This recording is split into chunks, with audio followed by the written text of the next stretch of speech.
Sahabat Fresh Juice, kita berjumpa kembali dalam Fresh Juice hari ini, Selasa 17 Maret 2020, bersama Ibu Erna Kusuma dari Jakarta.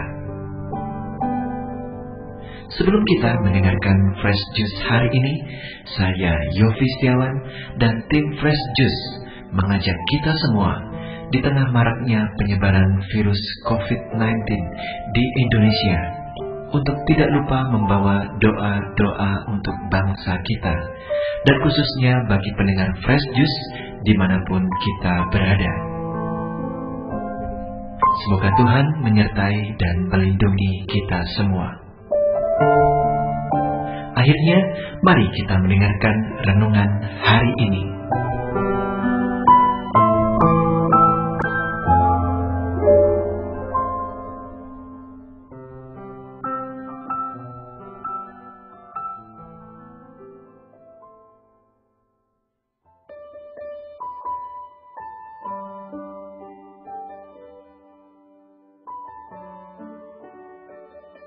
Para pendengar dari Fresh Juice dimanapun berada, pada masa Prapaskah ini kita diajak untuk melaksanakan pertobatan dan memohon pengampunan dari Allah Bapa atas dosa-dosa yang telah kita perbuat.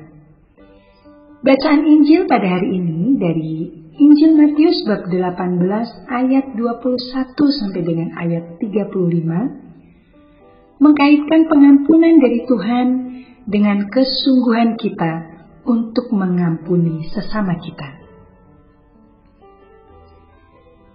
Inilah Injil Yesus Kristus menurut Matius. Sekali peristiwa, Petrus datang kepada Yesus dan berkata, "Tuhan, sampai berapa kalikah aku harus mengampuni saudaraku jika ia berbuat dosa terhadap aku? Sampai 7 kali?" Yesus berkata kepadanya, "Bukan, aku berkata kepadamu, bukan sampai 7 kali, melainkan sampai 70 kali 7 kali.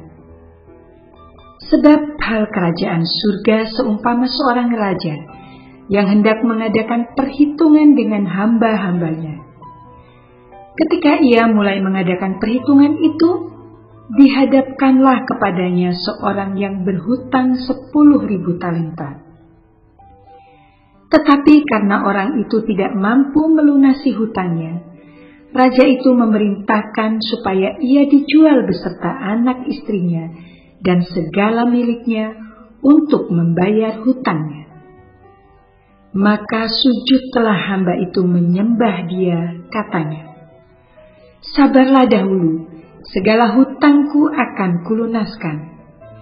Lalu tergeraklah hati raja itu oleh belas kasihan akan hamba itu, sehingga ia membebaskannya dan menghapuskan hutangnya. Tetapi ketika hamba itu keluar, ia bertemu dengan seorang hamba lain yang berhutang 100 dinar kepadanya. Ia menangkap dan mencekik kawannya itu, katanya, 'Bayar hutangmu.' Maka sujudlah kawannya itu dan memohon kepadanya, 'Sabarlah dahulu, hutangku itu akan kulunaskan.' Tetapi ia menolak dan menyerahkan kawannya itu ke dalam penjara sampai dilunaskan segala hutang itu. Melihat itu, kawan-kawannya yang lain sangat sedih, lalu menyampaikan segala yang terjadi kepada tuan mereka. Maka raja itu menyuruh memanggil hamba pertama tadi dan berkata kepadanya, 'Hai hamba yang jahat, seluruh hutangmu telah kuhapuskan karena engkau memohonnya kepadaku. Bukankah engkau pun harus mengasihi kawanmu seperti aku telah mengasihi engkau?' Maka marahlah tuannya itu dan menyerahkan dia kepada algojo-algojo sampai ia melunaskan seluruh hutangnya.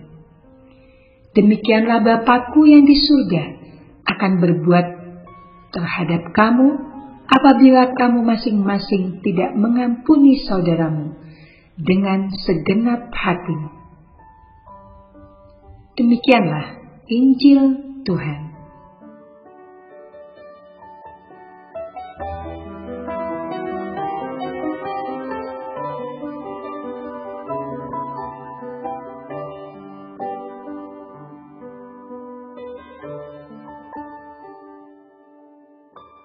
Para pendengar setia dari Fresh Juice yang dikasihi Allah, saya cukup heran ketika Sandi mengatakan bahwa tidak ditemukan satu ayat pun dalam Injil Yohanes yang berbicara tentang pengampunan, kecuali ketika Yesus menampakkan diri kepada para muridnya, itu pun dalam konteks pencurahan kuasa Roh Kudus kepada para muridnya itu. Injil Yohanes memang Injil yang unik di antara Injil lainnya. Injil Yohanes memang lebih menekankan tentang keilahian Yesus sebagai Allah Putra yang banyak mengungkapkan rahasia kepribadian Yesus. Tetapi kita patut bersyukur karena di Injil Matius, Markus, dan Lukas ada banyak ayat tentang pengampunan. Salah satunya adalah Injil Matius yang baru saja kita dengarkan tadi. Mengapa pengampunan merupakan hal yang sangat penting bagi kita? Pengampunan adalah pembebasan tuntutan karena melakukan kesalahan atau pelanggaran. Tak dapat dipungkiri, kita memang manusia penuh dengan kelemahan yang mudah jatuh ke dalam dosa. Dan ada waktunya kelak, kita mesti mempertanggungjawabkan perbuatan kita itu pada hari penghakiman. Menurut hukum Tuhan, sangat mungkin bagi kita untuk memperoleh pengampunan sehingga dibebaskan dari hukuman surgawi, yaitu melalui pertobatan. Pengampunan inilah yang membedakan hukum Tuhan dari hukuman dunia. Pada hukum dunia, orang yang bersalah wajib dihukum, baik secara perdata maupun pidana. Tetapi dalam hukum Tuhan, kita bisa dibebaskan dari hukuman seberat apapun kesalahan dan dosa yang telah kita perbuat. Seperti kita telah ketahui bahwa kehidupan kekal di surga hanya dapat dicapai jika kita bersih dari dosa. Itulah alasannya mengapa kita mesti bertobat dan memohon pengampunan dari Allah Bapa. Para pendengar dari Fresh Juice dimanapun berada, setelah kita bertobat dan memperoleh pengampunan dari Tuhan, rupanya urusan belum selesai. Ada syarat yang mesti kita penuhi, seperti yang disampaikan oleh Yesus kepada perempuan yang hendak dihukum rajam oleh para ahli Taurat dan orang-orang Farisi.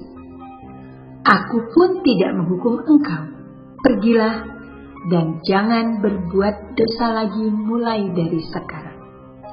Yang namanya tobat mesti diikuti oleh niat untuk memperbaiki kesalahan dan dosa, merasa jera atau kapok dan tidak mengulanginya lagi. Syarat lain yang tidak kalah pentingnya untuk memperoleh pengampunan adalah mengampuni orang lain, sebagaimana yang ditulis pada Injil Matius bab 6 ayat 14 sampai dengan ayat 15. Jikalau kamu mengampuni kesalahan orang, Bapamu yang di surga akan mengampuni kamu juga. Tetapi jikalau kamu tidak mengampuni orang, Bapamu juga tidak akan mengampuni kesalahanmu.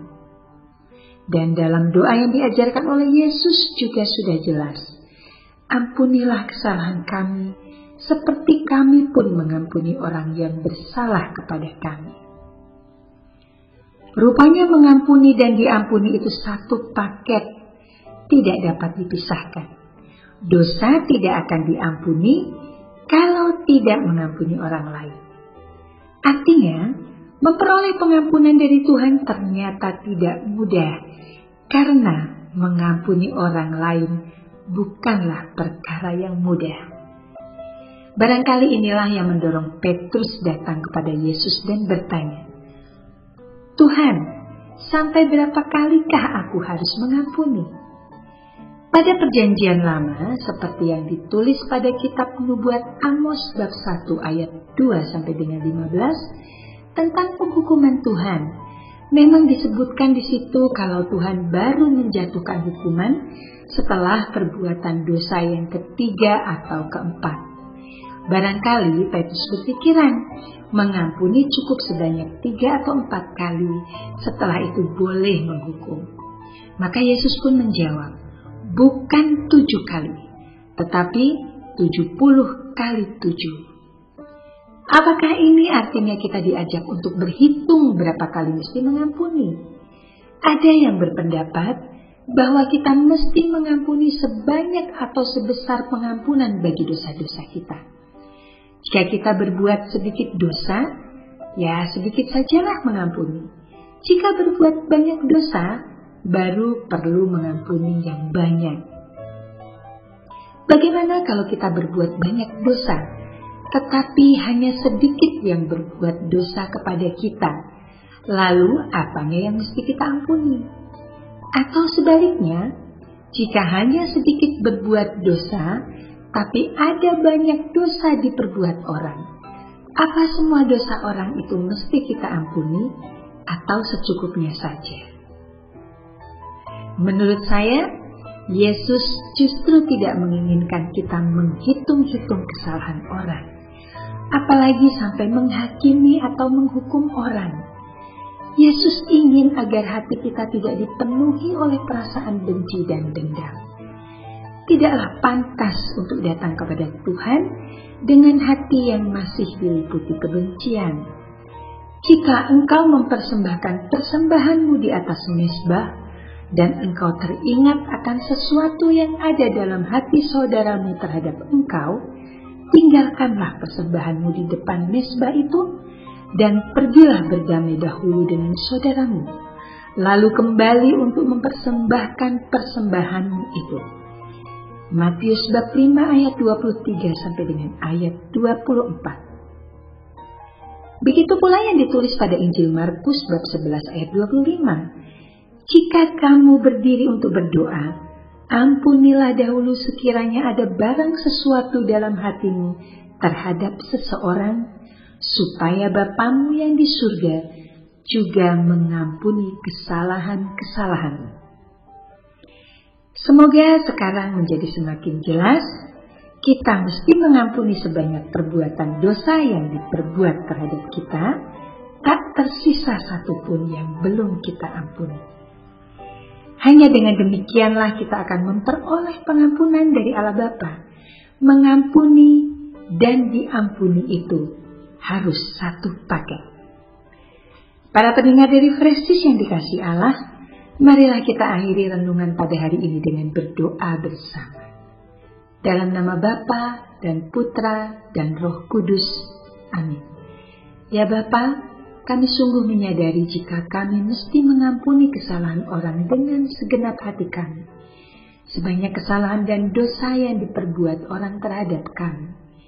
Engkau juga mengetahui, mengampuni orang tidaklah mudah bagi kami. Maka mohon berilah kerendahan hati kami. Kami mohon kepadamu ya Bapa, bimbinglah kami dengan Roh Kudus-Mu, agar mengampuni orang lain menjadi dimudahkan bagi kami. Amin. Dalam nama Bapa dan Putra dan Roh Kudus. Amin. Terima kasih. Sampai jumpa bulan depan. Sahabat Fresh Juice, kita baru saja mendengarkan Fresh Juice Selasa 17 Maret 2020. Segenap tim Fresh Juice mengucapkan terima kasih kepada Ibu Erna Kusuma untuk renungannya pada hari ini. Sampai berjumpa kembali dalam Fresh Juice edisi selanjutnya. Salam Fresh Juice.